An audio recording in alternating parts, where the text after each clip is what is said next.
Donc, alors que la réaction d'hypersensibilité commence à se calmer, vous avez une réaction inflammatoire tardive. Ce n'est pas la phase tardive de l'asthme, hein. C'est autre chose dont on va parler là. C'est une réaction qui va se déclencher à peu près 4 à 6 heures après votre réaction d'hypersensibilité de type 1, qui, elle, s'était déclenchée en quelques secondes ou quelques minutes. 4 à 6 heures après, vous allez avoir une autre type de réaction, donc tardive, qui peut durer jusqu'à 1 ou 2 jours. Et en fait, cette réaction tardive, elle est caractérisée par l'infiltration de neutrophiles, d'éosinophiles, de macrophages, de lymphocytes et de basophiles. Donc ici, sous l'action en fait toujours de médiateurs, cette fois-ci, c'est des médiateurs libérés par les mastocytes. Vous avez par exemple la sortie des vaisseaux sanguins de macrophages, monocytes, macrophages, neutrophiles et éosinophiles. Je vous rappelle que les monocytes, ils se transforment en macrophages une fois qu'ils sont sortis de la circulation, hein, pas avant. Bien, cette phase tardive, ce qui est important dans les cellules, c'est notamment les éosinophiles, parce que c'est 30% des cellules qui vont s'accumuler au site de la réaction allergique. Pour qu'il y ait beaucoup d'éosinophiles, 30%, il faut qu'ils aient été attirés en fait, et ça tombe bien parce que les mastocytes contiennent des facteurs qui attirent les éosinophiles. Donc ici, mastocyte, ça va attirer les éosinophiles. Les mastocytes également, ça produit des cytokines telles que IL-3, IL-5. Ça concourt à la différenciation et à l'activation des éosinophiles.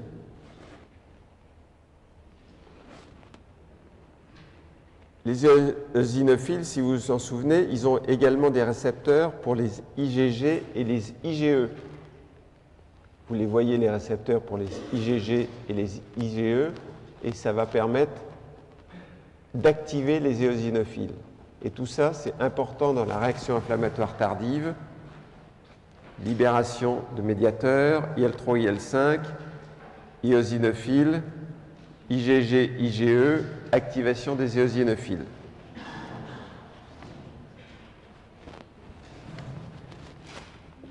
Éosinophiles, vous les avez ici, pour le cas où vous auriez oublié la tête qu'ils ont. Et là, vous avez un certain nombre d'enzymes et de protéines toxiques qui sont présentes dans les granules des éosinophiles. Il est temps d'en parler, puisqu'on est dans la réaction tardive. On dit que c'est beaucoup les éosinophiles. Vous voyez tous les enzymes que peuvent libérer les éosinophiles. Peroxydase, collagénase, protéines basiques majeures, protéines cationiques de l'éosinophile, neurotoxines. Alors tout ça, théoriquement, au départ, c'est fait pour être toxique pour les parasites. Mais là, en l'occurrence, c'est vous qui allez souffrir de l'action des éosinophiles. Alors, s'il y a 30% des éosinophiles, ils ne sont tout de même pas seuls. Notamment, il y a 30% des cellules inflammatoires aussi qui sont les neutrophiles.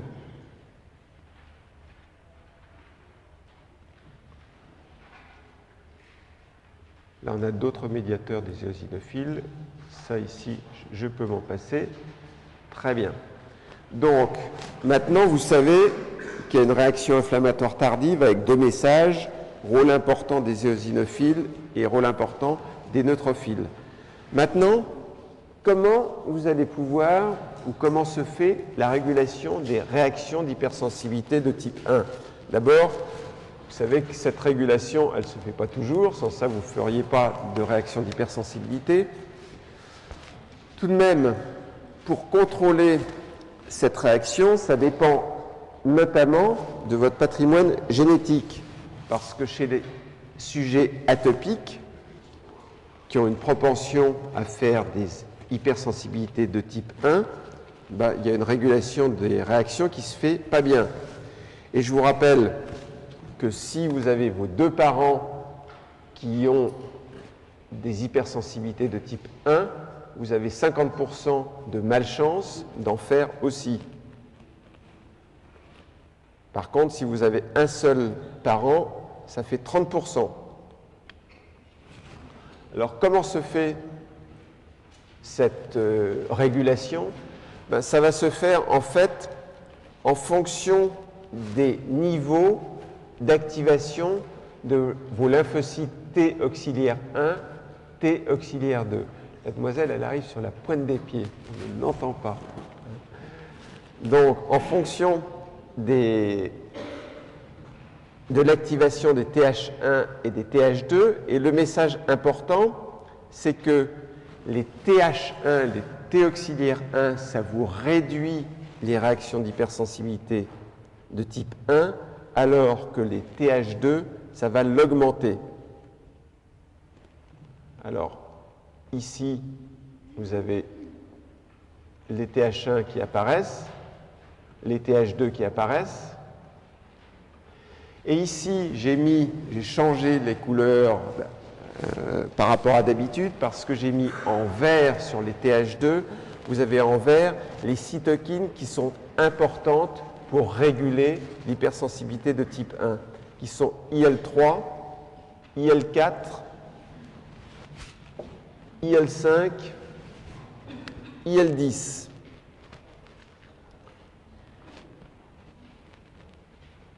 Alors, IL-3, IL-4, IL-10, ça augmente en fait la production de mastocytes. Ça c'est IL-3, IL-4, IL-10.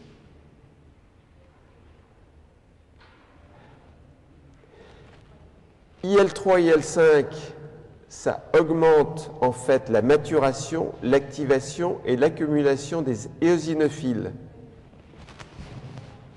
Donc, je reprends. Ici, on a des cytokines importantes, IL-3, IL-4, IL-5, IL-10. Des petits schémas où on voit l'action d'IL-4, ici. On voit action IL-3, IL-4, IL-10 sur les mastocytes.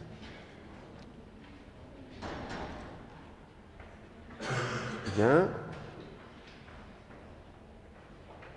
Ici, IL-3, IL-5 sur les éosinophiles. Donc, j'ai illustré tout ce que je viens de vous dire. Et le message qui est important, IL-4, IL-3, IL-4, IL-10, IL-3, IL-5. Bien. Alors, les TH1, eux, ils ont tendance à diminuer les réactions d'hypersensibilité de type 1, notamment en produisant l'interféron gamma. Ça inhibe les réactions de type 1.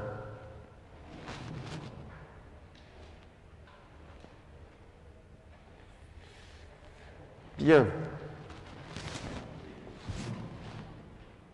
Ça, c'est sur la régulation. Maintenant, comment vous allez explorer ça? Alors, ça c'est assez amusant.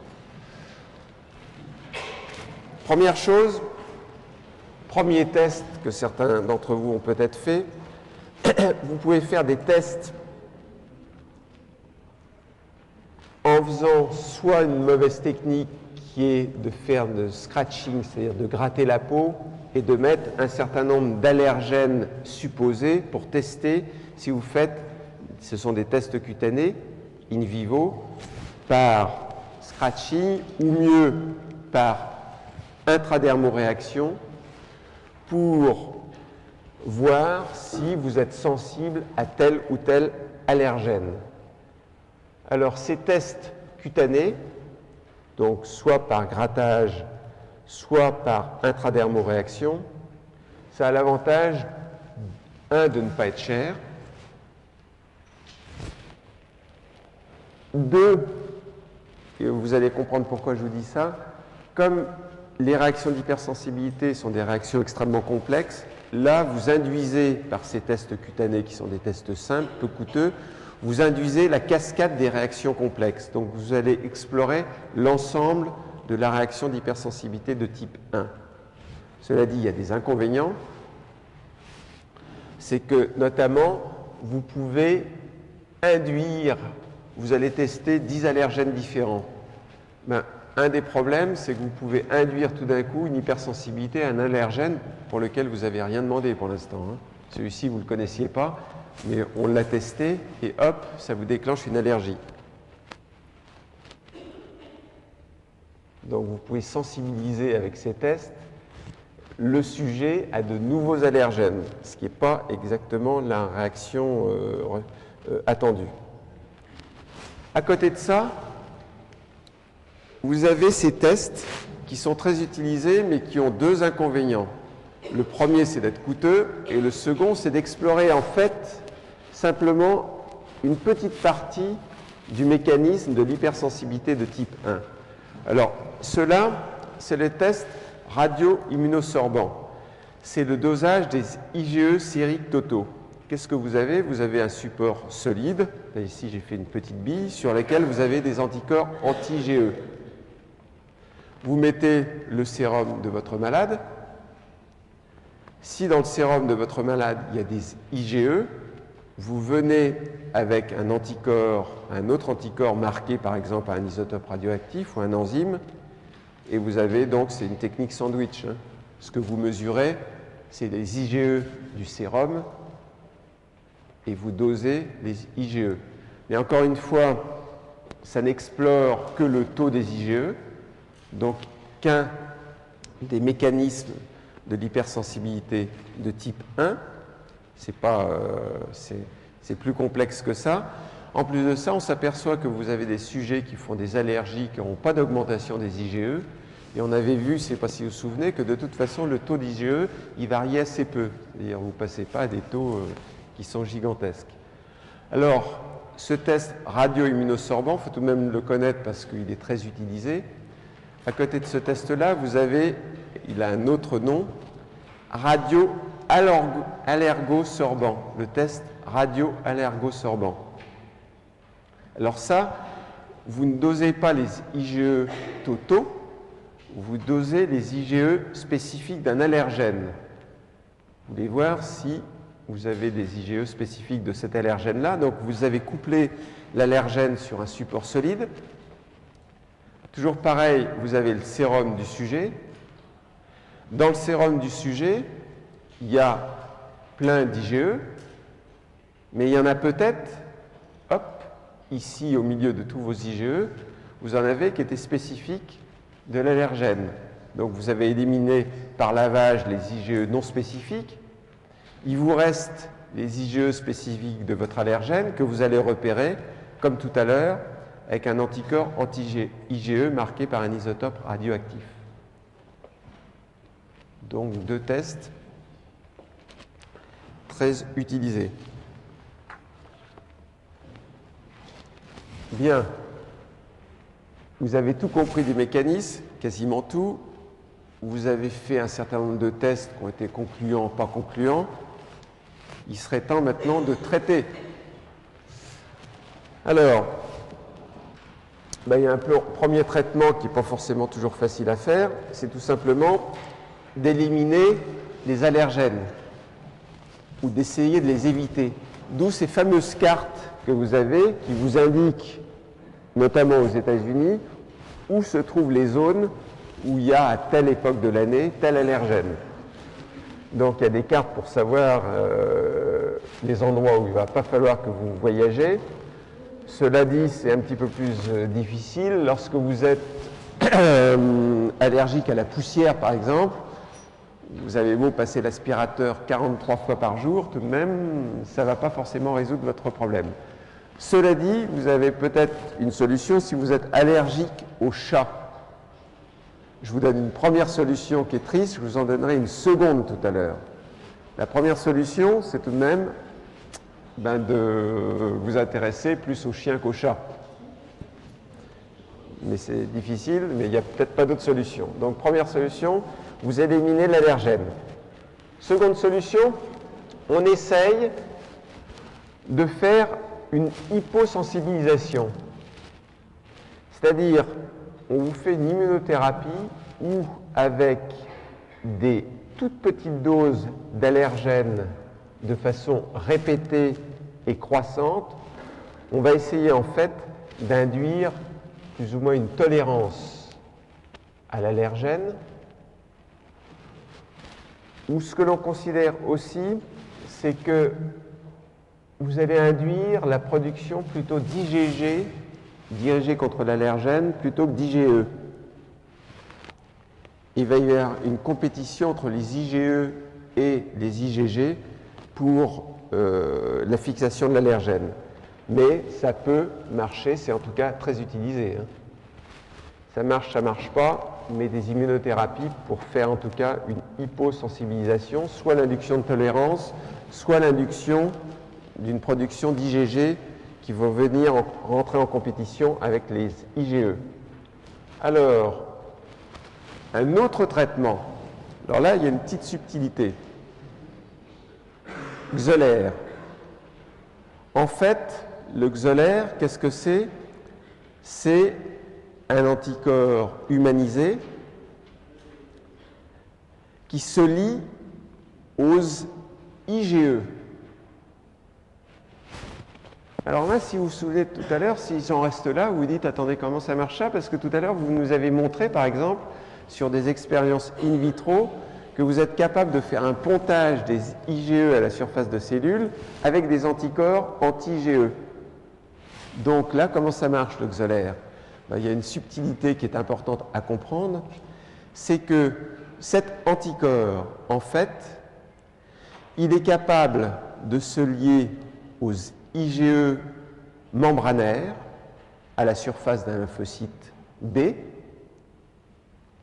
Il est en vert, hein, omalizumab, il est en vert ici.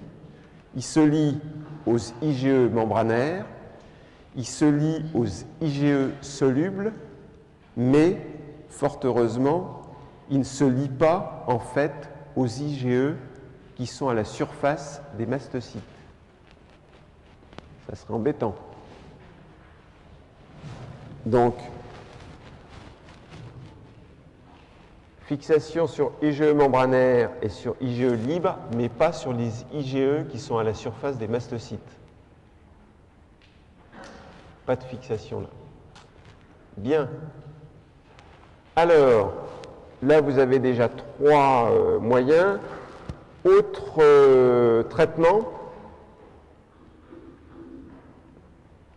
c'est le traitement par les antihistaminiques. Alors, les antihistaminiques, vous vous souvenez que l'histamine se liait à des récepteurs en particulier de type 1, les récepteurs H1. Ça, c'est des antihistaminiques classiques. Maintenant, il y a des nouvelles classes d'antihistaminiques qui bloquent également les récepteurs H2. Alors là, vous avez des antihistaminiques de première génération, des antihistaminiques de seconde génération qui lient aussi les récepteurs H1. Ça, c'est le Zyrtec, c'est un antihistaminique de seconde génération. Il y en a d'autres maintenant qui inhibent les récepteurs H2, pas uniquement les H1. C'est pas que je fasse publicité pour Zyrtec, mais vous savez que les antihistaminiques de première génération, ils ont un petit inconvénient, c'est qu'ils ont tendance un petit peu à endormir. Alors que ceux de seconde génération, tout de même, vous induisent un petit peu moins une somnolence. Alors, antihistaminique. Maintenant, vous avez un médicament qui est le chromoglycate disodique. Le chromoglycate disodique, où va-t-il agir? En fait, il agit là. Il empêche en fait l'entrée du calcium à l'intérieur des cellules. Disodium chromoglycate. Donc voilà l'entrée du calcium dans les canaux calciques. Autre médicament, la théophiline. La théophiline, ça agit par inhalation et la théophiline, en fait, ça empêche la descente de l'AMP cyclique, un petit peu comme faisait l'atropine.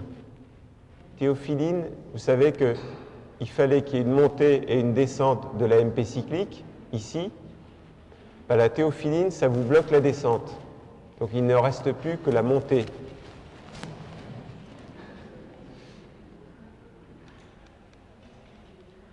Je voulais parler d'atropine, c'était l'adrénaline, c'est pour ça que... D'accord. Bug. Donc, l'adrénaline, elle vous augmentait l'AMP cyclique. Hein. Pourquoi je bug sur des choses comme ça? Mystère. Alors, théophiline, ça vous empêche la descente. Bien. Il y a d'autres médicaments qui sont en fait des stimulateurs des récepteurs bêta-adrénergiques.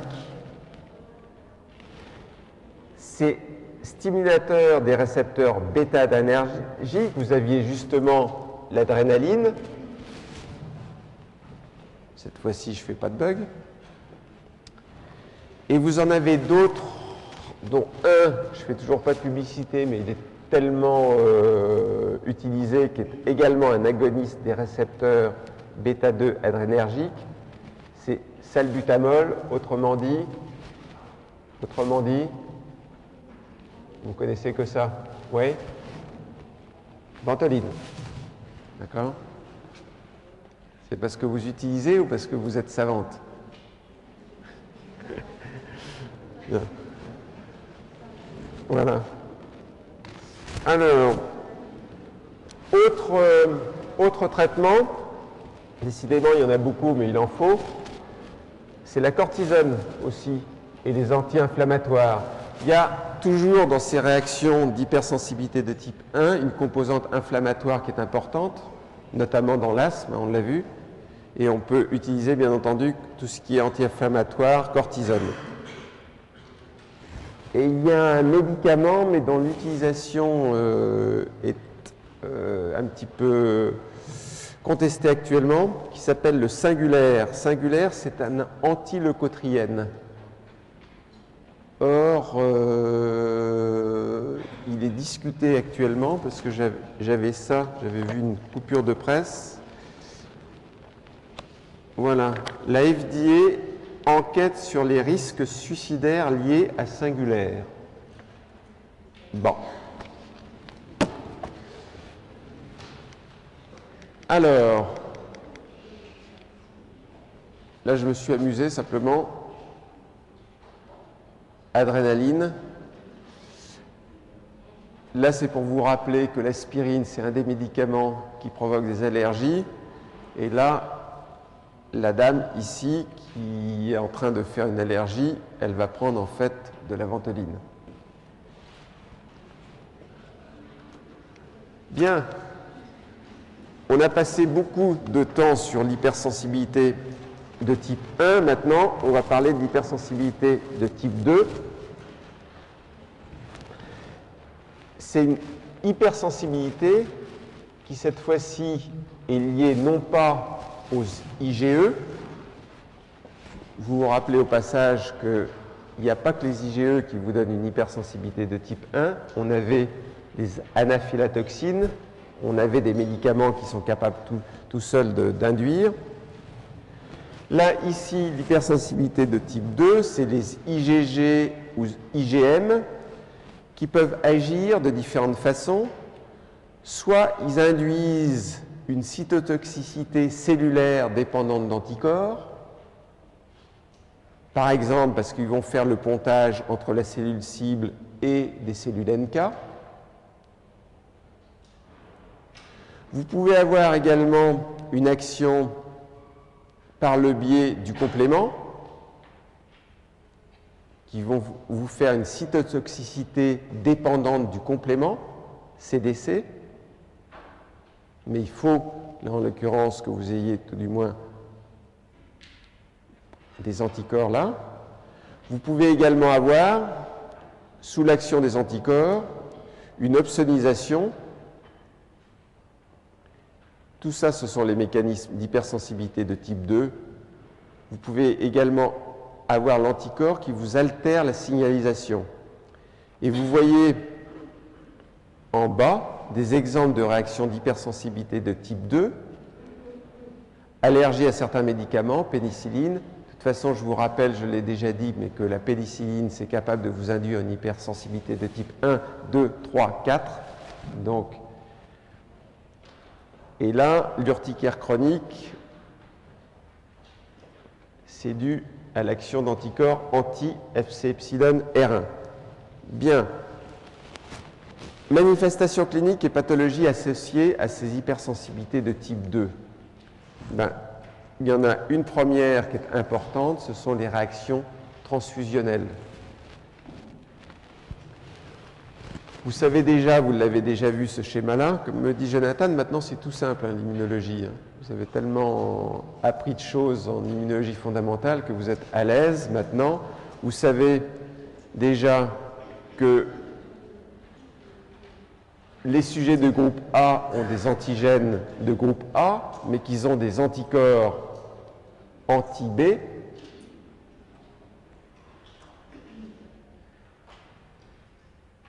Anticorps dans le sérum anti-B, que ces anticorps anti-B sont induits en fait par un mimétisme moléculaire. Ils ont été produits en fait, ce sont des anticorps contre en fait des bactéries intestinales. Il y a un mimétisme moléculaire entre les antigènes B et des antigènes qui sont au niveau de bactéries intestinales.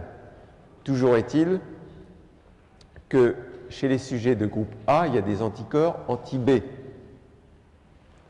Et que bien entendu, si vous injectez en fait un sujet A, en fait, du sang qui vient d'un sujet B,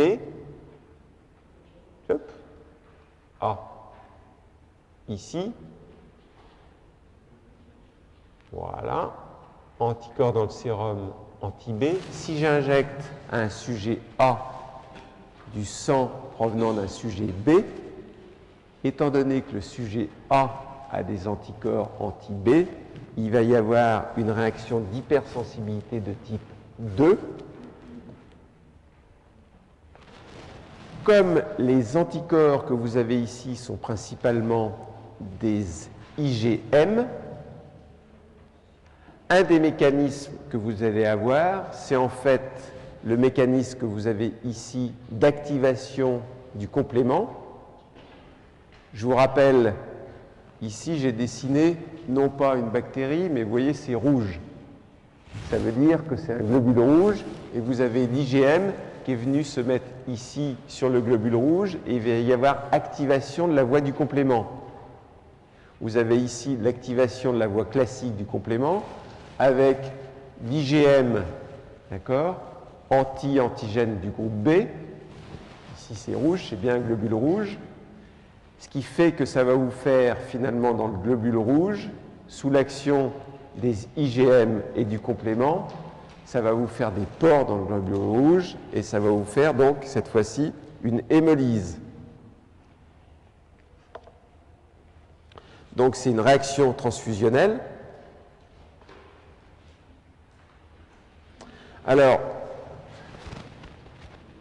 les symptômes classiques, c'est que lorsque vous avez cette réaction transfusionnelle, ça vous donne de la fièvre, ça vous donne des frissons, ça vous donne des nausées, ça vous donne des douleurs dans le bas du dos, et ça va vous donner de temps en temps une hémoglobinurie, c'est-à-dire il y a de l'hémoglobine dans les urines. Et ce qu'il faut faire, bien entendu, c'est immédiatement arrêter la transfusion, ça, d'accord, mais en plus de ça, vous allez passer des diurétiques. Pourquoi vous allez passer des diurétiques? Parce que vous allez avoir une accumulation d'hémoglobine dans les reins et ça peut vous donner une nécrose tubulaire.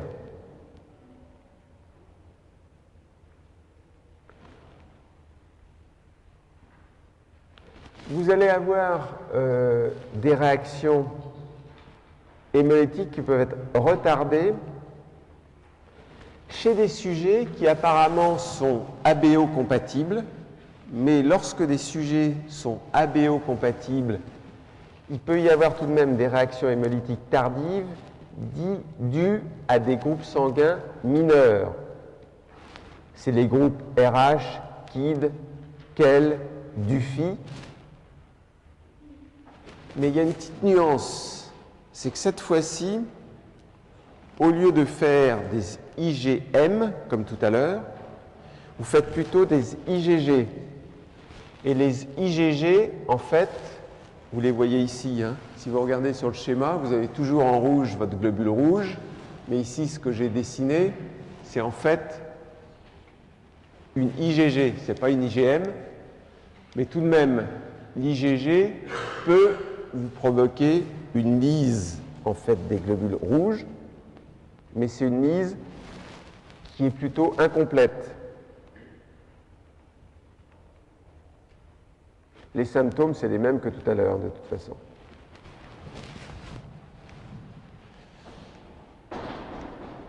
Sans ça, les IgG, s'ils ne font pas la lyse avec le complément, je vous ai dit c'est une lyse incomplète, ils peuvent le faire, en fait, par lyse, par les macrophages, par phagocytose des macrophages. Donc ça, c'est des réactions transfusionnelles contre des groupes sanguins mineurs. Notre mécanisme ici. Ah, maladie hémolytique du nouveau-né. Ça, c'est intéressant. Je vois sourire, pourquoi? Pardon? Il y a des questions là? Ouais, il y a des questions. Parce qu'il faut bien comprendre le mécanisme là. Alors, qu'est-ce qui se passe? Vous avez ici, en fait, le placenta, ici. Vous avez ici le cordon ombilical et vous avez ici le fœtus. On va regarder, nous, ce qui se passe au niveau du placenta. Et au niveau du placenta, c'est là où il y a, d'une part, le trophoblaste qui fait le filtre entre la circulation maternelle, qui sont ici dans les lacs sanguins, donc la maman, elle est par là. Le cordon, il est par là. Le fœtus, il est par là. Là, vous avez le sang fœtal, ici. Ici, vous avez le sang maternel. Et là, vous avez bien les cellules placentaires, les cellules trophoblastiques qui vous font le filtre entre les deux. Bien. Alors, qu'est-ce que c'est que cette réaction d'hypersensibilité de type 2 qui vous donne la maladie hémolytique du nouveau-né? Vous avez ici un fœtus RH+. Première grossesse. Vous avez des hématies avec l'antigène Rhésus, puisqu'on est RH+. Bien. Au moment de l'accouchement, qu'est-ce qui se passe? Il y a, grâce à Léonard de Vinci, hein, c'est le dessin de Léonard de Vinci, vous avez au moment de l'accouchement, si la mère est RH-, vous avez tout de même quelques globules rouges qui passent du bébé à la mère au moment de l'accouchement. Mais la mère va faire ici des IgM, et ces IgM, ça se fait au moment de l'accouchement, va vous permettre d'éliminer les quelques hématies qui sont venues du fœtus. Mais au passage, lors de cette première grossesse, il y a tout de même eu des cellules B mémoire qui ont gardé la mémoire qu'il y a eu la présentation de l'antigène RH+. Donc maintenant, on va passer à la deuxième grossesse. La deuxième grossesse, vous avez toujours la mère, elle est toujours RH-. Cette fois-ci, vous avez les B mémoires qui reconnaissent des petites hématies qui passent au cours de la grossesse, en fait, du fœtus à la mère. C'est des micro-traumatismes qui se passent au cours de la grossesse, parce que la mère, elle bouge, notamment. Donc il y a des passages très très légers d'hématies du fœtus à la mère. Comme la mère a des cellules B mémoire, il y a même la production en fait d'IgG contre les hématies du fœtus. Et ces IgG, elles sont capables de passer la barrière placentaire. Donc il va y avoir chez le fœtus une lyse des hématies. Compliqué hein, comme mécanisme. Hein. Enfin compliqué, quand c'est bien expliqué, c'est pas si compliqué que ça. Ça va? Bien. Alors, il va falloir que vous détectiez tout de même, quand vous avez une mère qui est RH- et que vous savez que le père est RH+, vous allez suivre attentivement. Et ce que vous allez faire, ça on va en parler un petit peu. Ouais, ben, je peux en parler tout de suite. Ce que vous pouvez faire, c'est d'une part, au moment de l'accouchement, du premier accouchement, vous allez traiter, vous allez faire une prévention en fait de l'érythroblastose fœtale qui va survenir au second accouchement, c'est-à-dire que juste après le premier accouchement, vous traitez avec le RhoGAM. Le RhoGAM, c'est tout simplement un anticorps anti-RH. Et le RhoGAM va éliminer très rapidement les hématies qui portent RH+, et le RhoGAM va faire qu'il ne va pas y avoir de B spécifique et de B mémoire. Donc dans ces cas-là, il n'y aura pas de production d'IgG lors du second accouchement. Donc vous traitez tout de suite par le RhoGAM, par des anticorps anti-RH, pour éviter qu'il y ait des lymphocytes mémoire qui gardent la mémoire du RH+.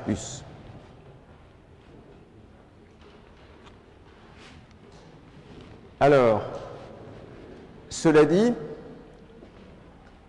lors du second accouchement, il va tout de même falloir vérifier sur le sang du cordon. Vous allez essayer d'avoir du sang fœtal et vous allez tester pour voir si, en fait, il y a des anticorps contre les hématies du fœtus. Donc ça, c'est le test de Combs direct. Donc vous prenez les hématies du fœtus, vous rajoutez en fait des anticorps anti-IgG et si sur les hématies du fœtus, il y a des anticorps dirigés contre ces hématies, il y a en fait une agglutination. Ça, c'est le test de Combs direct. Donc ça, vous allez le surveiller tout au long de la grossesse. Et lorsque, malheureusement, il y a effectivement des anticorps anti-RH chez le fœtus, il va falloir que vous traitiez. Alors, vous pouvez faire, en fait, ce qui n'est pas facile à faire, un échange, une transfusion au niveau du sang du fœtus. Donc des transfusions, et ces transfusions que vous allez faire pour changer en fait le sang du fœtus, il va falloir que vous fassiez ça tous les 10 à 21 jours jusqu'à l'accouchement.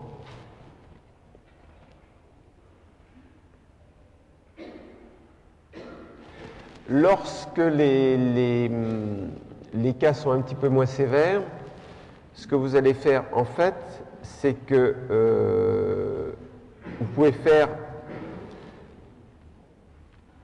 à la sortie du bébé, il va falloir faire très très attention, notamment à ce qu'il n'y ait pas à ce moment-là des hémorragies au niveau du fœtus. Qui dit hémorragie dit en fait hémoglobine.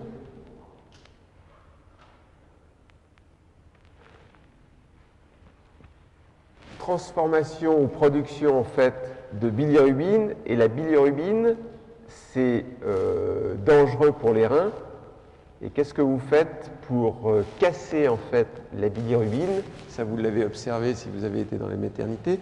Vous mettez les petits bébés sous des rayons UV, ce qui a pour but de casser la bilirubine. Bien. Alors, il y a une chose qui est bizarre, c'est que finalement, pourquoi vous n'avez pas le même problème lorsque vous avez un fœtus de groupe A et une maman, par exemple, de groupe O? Parce que si vous avez une mère de groupe O, elle a des anticorps anti-A. D'accord? Dans ces cas-là, pourquoi vous n'avez pas le même problème? Tout simplement parce que, en fait, les anticorps qui sont produits là, il y en a très très peu. C'est-à-dire, il y a très très peu d'anticorps anti-groupe A qui sont produits lors du premier accouchement et qui vont être produits lors du deuxième accouchement. Ça n'existe pas, enfin, ou ça existe très peu. Parce que vous pouviez vous poser la question, hein, pourquoi c'est les anticorps anti-Rhésus RH+, qui vous gênent et non pas les anticorps anti-A ou anti-B? Ben non. Alors, on est toujours dans les mécanismes d'hypersensibilité de type 2. Vous avez eu les réactions transfusionnelles, vous avez vu les maladies hémolytiques du nouveau-né. Il y a également des anémies hémolytiques qui sont induites par les médicaments, pénicilline bien entendu, céphalosporine, streptomycine.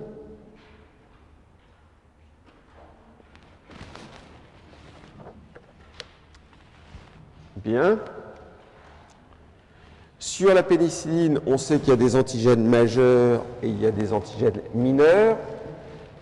Sur les réactions cliniques, je vais vous en montrer une tout de même.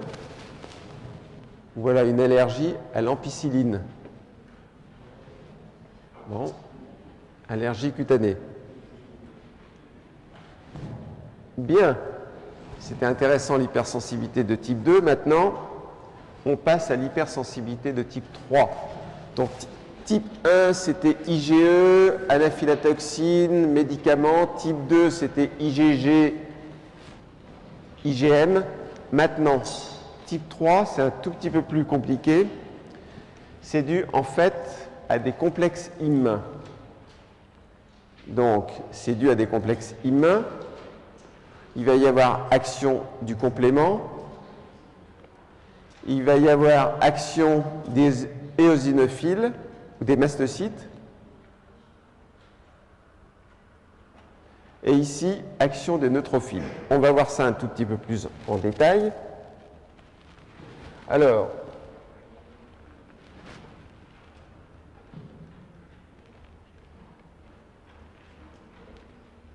manifestation clinique. Tiens, généralité, mécanisme. Je pensais que j'avais plus détaillé. Je vais revoir. Ah, d'accord. OK. Alors, il faut que je le traite maintenant.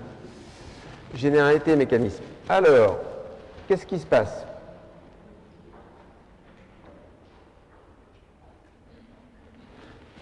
Ça se passe en fait lorsque les complexes immuns activent le complément. Donc, complexe immun, ça active le complément. Il y a C3A, C4A, C5A qui, étant activés par les complexes immuns, vont, eux, entraîner une dégranulation des mastocytes. Donc, complément, ça dégranule les mastocytes.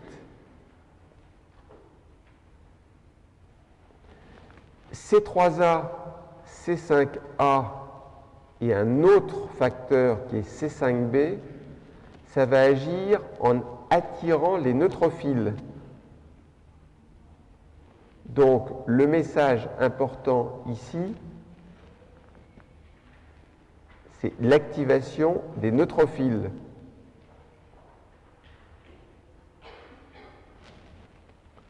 Alors là, on l'a. OK. Mastocyte. J'attire les neutrophiles. Ensuite, c'est pas terminé. Le C3b,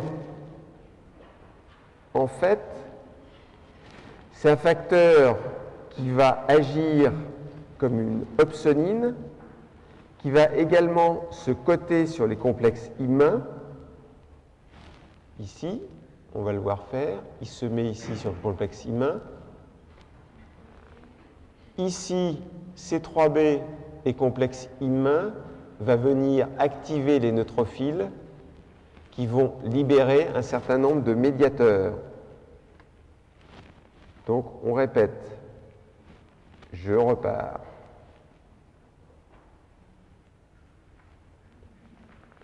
Des complexes immuns, il y a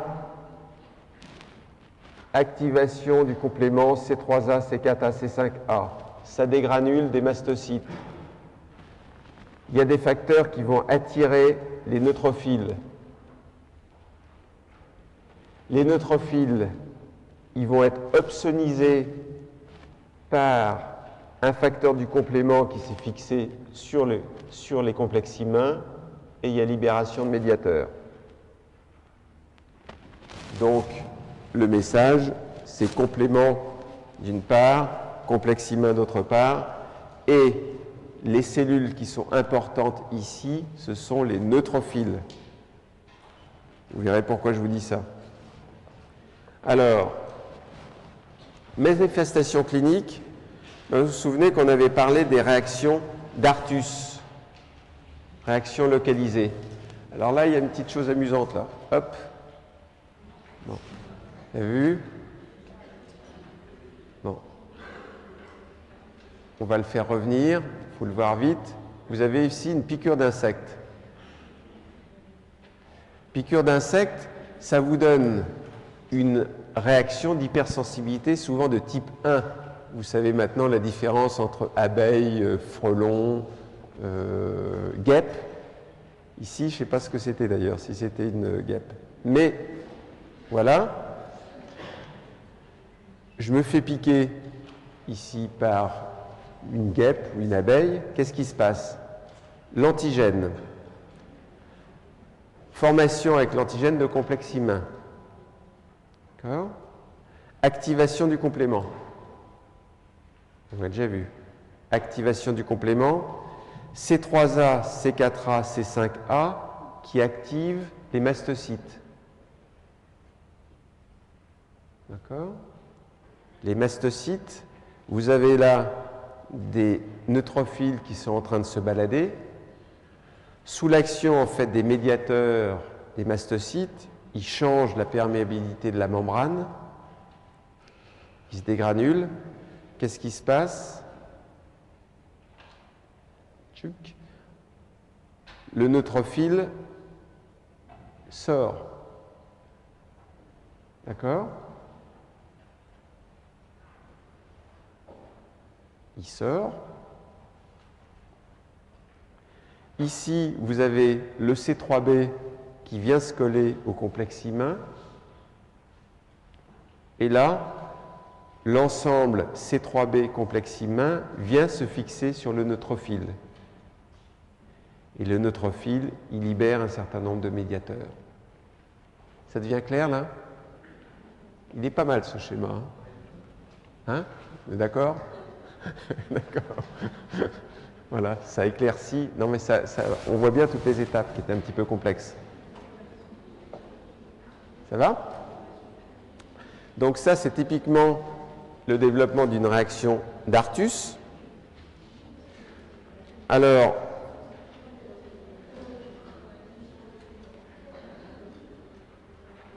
cette réaction d'Artus, ça donne des réactions localisées. ça donne aussi des réactions généralisées. Alors, dans ces réactions généralisées, il y a la fameuse maladie sérique. Pourquoi on l'appelle maladie sérique? Parce que les premières manifestations, ça a été justement en injectant du sérum, et en particulier du sérum de cheval. Du sérum de cheval, c'est ce qu'on faisait pour traiter, notamment pour faire une sérothérapie contre des maladies comme la diphtérie ou le tétanos. Bien. Lorsque vous injectez du sérum hétérologue, vous pouvez faire ces maladies sériques qui apparaissent en 7 à 10 jours après l'injection du sérum de cheval notamment. Pourquoi faut-il 7 à 10 jours? Il faut le temps que vous développiez notamment vos IgG ou vos IgM.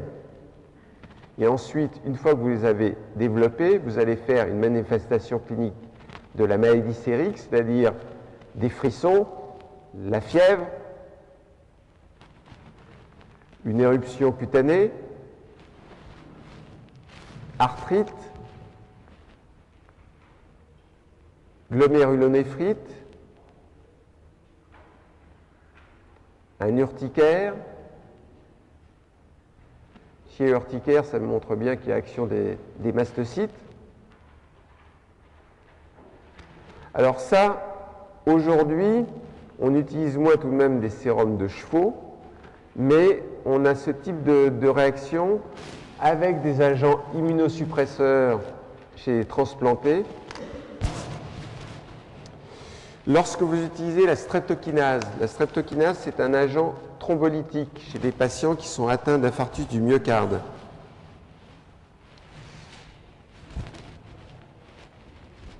Alors, ce type de réaction, vous l'avez également. Tiens, là j'ai mis un Q, je vous signale. Ça veut dire quand est-ce qu'on peut faire des réactions. J'ai 3 croix aussi sur mes notes. Ça veut dire que c'est important. Donc, vous pouvez faire ça lorsque vous utilisez immunosuppresseur, streptokinase. Lorsque vous utilisez aussi des globulines antilymphocytaires. Bon. Vous pouvez faire ça aussi lorsque vous avez un agent infectieux que vous n'arrivez pas à éliminer. Par exemple, lorsque vous faites une hépatite virale chronique,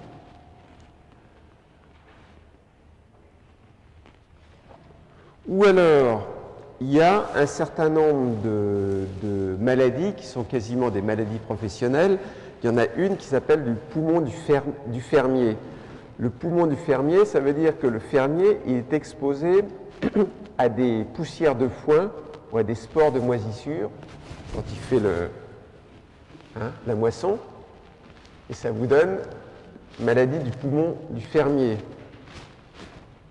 Ceux qui aiment bien les colombes, ils ont également une hypersensibilité de type 3, c'est les maladies des colombophiles. Parce que ça, tous les allergènes, c'est tous les allergènes qui sont dans les fécès des colombes. Donc ça, c'est assez courant, la maladie du poumon du fermier, la maladie des colombophiles. Lorsque vous avez aussi un certain nombre de maladies par auto-immunité, on verra, ou aussi lorsque vous avez paludisme, mononucléose, hépatite, on l'a dit, méningite, tout ça, ça peut vous donner des réactions d'hypersensibilité de type 3. Donc vous avez tout de même bien avancé aujourd'hui, vous avez fini 1, vous avez fait 2 et 3, il vous reste 4. Et ça sera dans une semaine.